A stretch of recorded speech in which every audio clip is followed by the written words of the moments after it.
Bom, eu vou falar um pouquinho sobre as questões logísticas do Brasil com enfoque territorial. Mas antes, assim, é sempre auspicioso, né, a gente começar com uma boa notícia, né?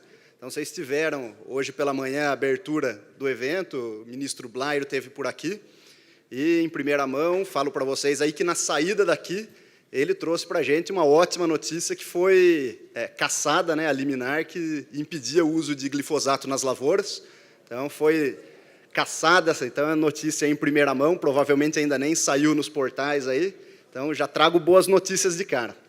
E agora falando um pouco mais sobre o trabalho que vamos falar aqui um pouquinho, essa aqui é a nossa unidade da Embrapa, é uma das menores unidades da Embrapa, é a Embrapa Territorial, sediada em Campinas, então lá a gente não trabalha com gado, não trabalha com soja, não trabalha com floresta, não trabalha com frango, a gente trabalha com informação.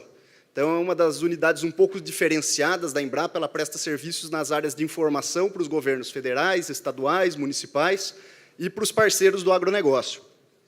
E dentre uma das grandes provocações que o ministro Blairo fez para a gente desde que ele assumiu a pasta do Ministério da Agricultura, foi tratar da logística agropecuária.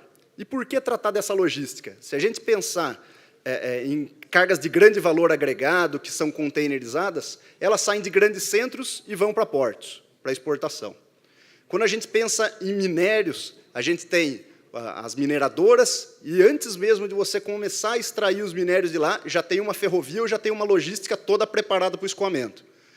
O agro não. O agro está sempre numa fronteira, num novo desenvolvimento, um novo município, trazendo novas tecnologias, gerando a produção, e a hora que você vai pensar em escoar, encontra dificuldades como essas.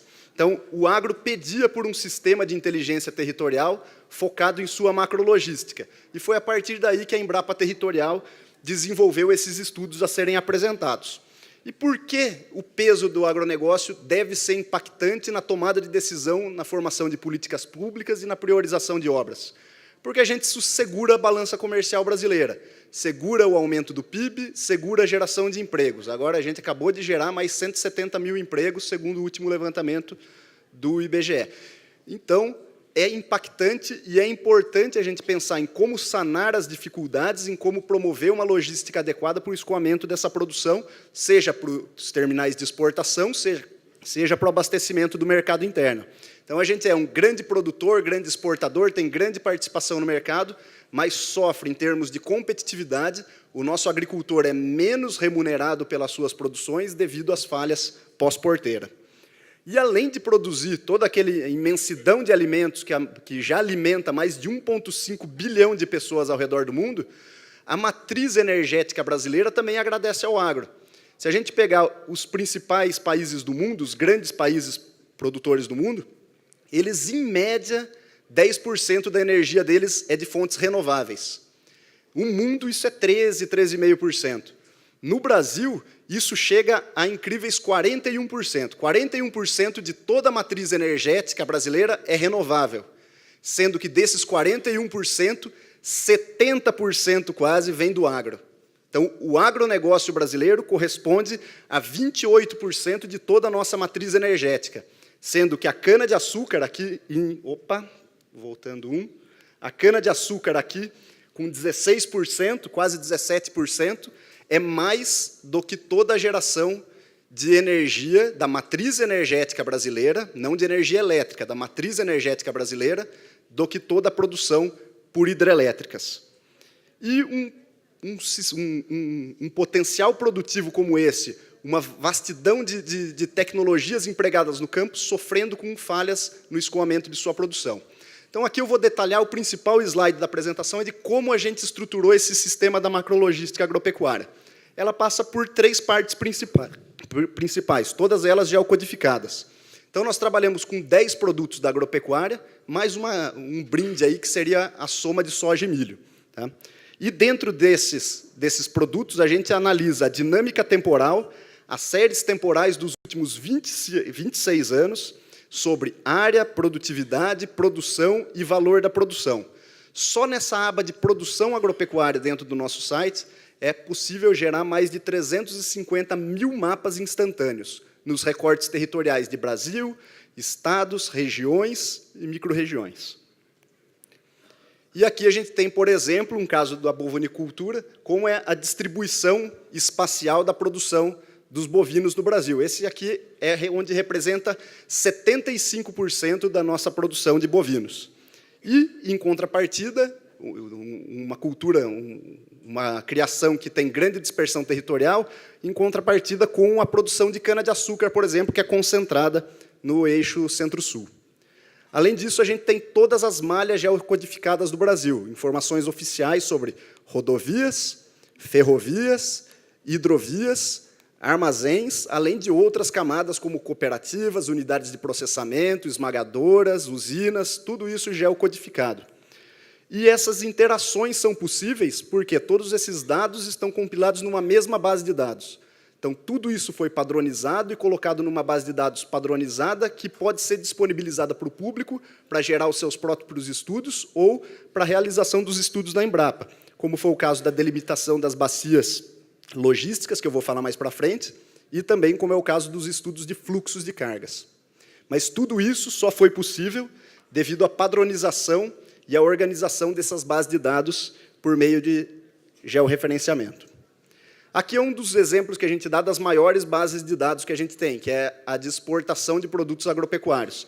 São dados do MDIC, do Ministério da Indústria e Comércio, que permitem mostrar, por município do Brasil, o quanto ele exporta, que é o tamanho das bolinhas no mapa, e para onde ele exporta, que é a coloração das bolinhas no mapa.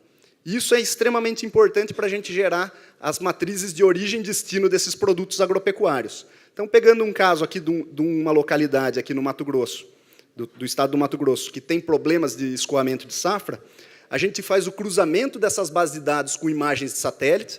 Então, esse laranja aqui, no mapa, significam todas as áreas com culturas anuais na região. E a gente cruza isso com as malhas da macrologística, que são os caminhos preferenciais que as safras percorrem para o escoamento de suas safras. E, a partir daí, nós conseguimos fazer a delimitação dessas bacias, onde identificamos quais são as zonas onde os municípios, principalmente, enviam suas cargas para determinados portos.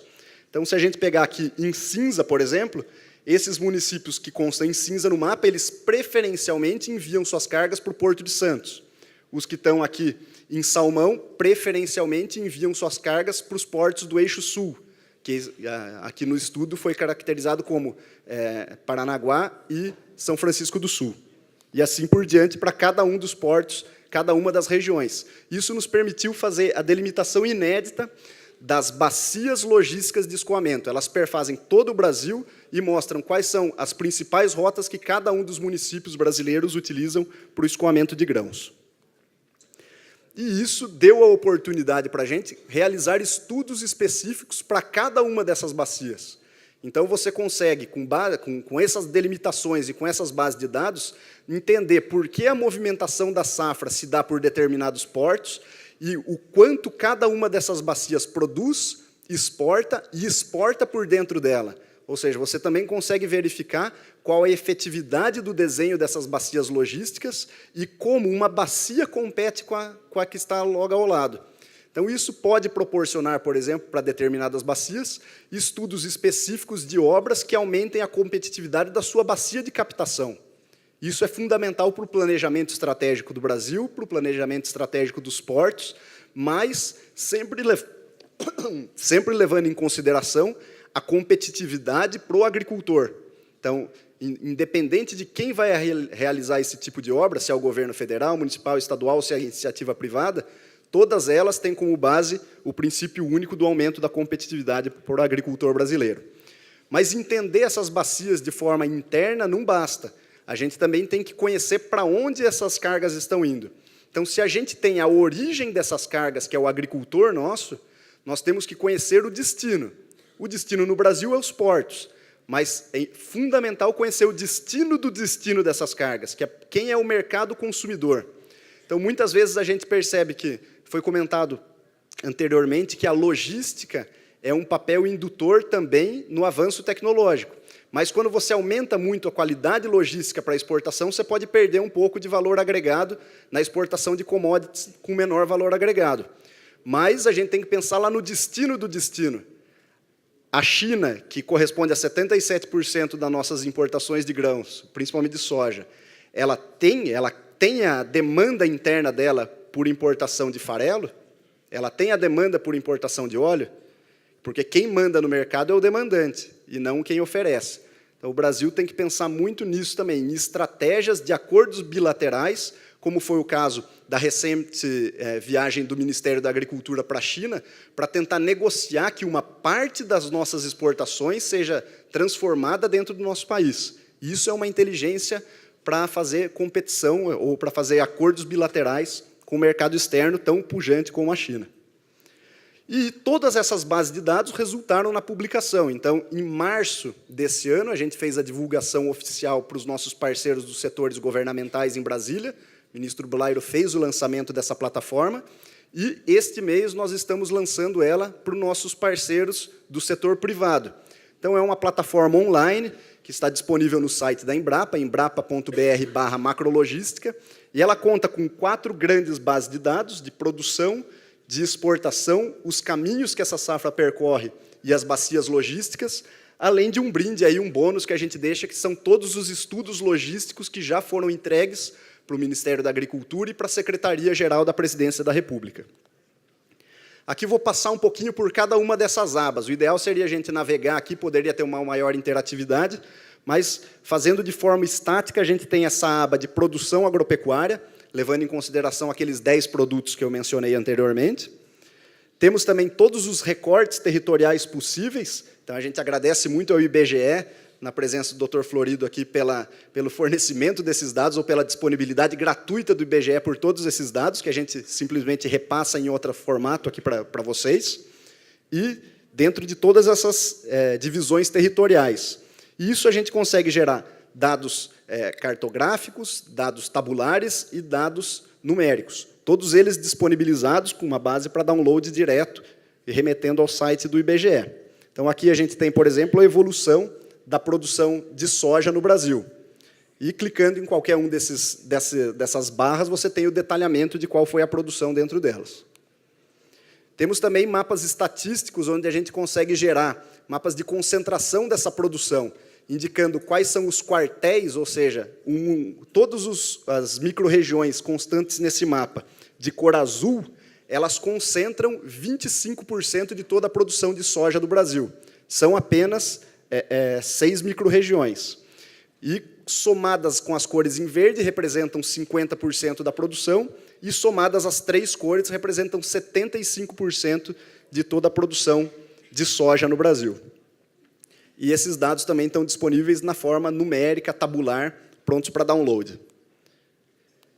Na segunda aba, a gente tem as exportações agropecuárias, então são dados cartográficos e numéricos referentes à origem das exportações e qual o porto de destino.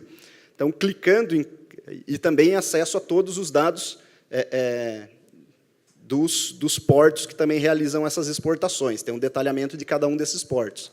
Mas aqui nesse mapa interativo, se você clicar, por exemplo, em qualquer uma das micro-regiões pintadas aqui, você vai saber qual é essa micro-região, qual bacia logística ela pertence, qual foi a exportação líquida dela e qual o valor FOB das exportações dessa micro-região. E clicando em cada um dos portos desse mapa, você tem o detalhamento do porto, quanto ele exportou e qual foi o valor dessas exportações também para o ano selecionado. Sobre os caminhos da safra, ele tem todos os modais rodoviários, ferroviários e hidroviários, em shapefiles disponíveis para download também dos órgãos oficiais, onde você encontra o detalhamento de cada uma dessas rotas de escoamento da produção. E dentro de bacias logísticas, a gente tem um compilado de todos esses resultados, mas já pré-selecionado por cada uma das bacias que podem ser consultadas. Então, se o pessoal do Porto de Paranaguá aqui quer consultar qual é a bacia de captação de cargas da exportação de soja, de milho, por exemplo, ele pode consultar diretamente no site. Tá? E a gente tem também todas essas metodologias disponibilizadas. Então, se alguém quer replicar esse trabalho, entender como ele foi feito, tudo isso está disponível dentro desse site. Além disso, temos as abas de estudos logísticos, onde a gente detalha como foi feita essa delimitação das bacias logísticas, que foi o primeiro de todos os estudos que a gente realizou, e temos os estudos que foram provocativos pelo Ministério da Agricultura. Esse foi o primeiro deles que o ministro demandou, falou quais são todas as obras que hoje destravariam os principais gargalos da logística brasileira. Então, a gente fez essa seleção de 30 obras prioritárias. Então, elas foram selecionadas em curto, médio ou longo prazo, foram indicados todos os modais disponíveis e sugerido se elas deveriam ser concessões, PPP ou obras exclusivas do governo. Todas elas catalogadas, identificadas, georreferenciadas, para posteriores formações de políticas públicas. Isso para quê? Para que o Ministério da Agricultura tenha poder de destaque na tomada de decisão quando se for pensar numa obra prioritária para o Brasil. O agro deve ser ouvido porque é o setor que atualmente mais contribui e que é mais demandante por logística. Outra provocação foi o aumento da participação dos portos do Arco Norte, que são os portos lá que se situam na região norte, mais o porto de Itaqui. Então, quais são as obras que eram prioritárias para o aumento da competitividade desses portos, para que passe a participação deles de 18% para 40% nos próximos 10 anos. Então, a gente identificou que seriam essas as 8 obras prioritárias para o aumento da participação dos portos do Arco Norte também. Ele resultaria um novo cenário, um novo desenho de bacias logísticas que alteraria o atual desenho. Então, algumas bacias perderiam importância, outras ganhariam, mas sempre com foco no aumento da competitividade do agricultor brasileiro. Mas a gente realizou esses estudos e percebeu uma coisa: se tudo isso ocorrer, essas obras forem executadas no prazo de 10 anos, o que vai acontecer com os portos?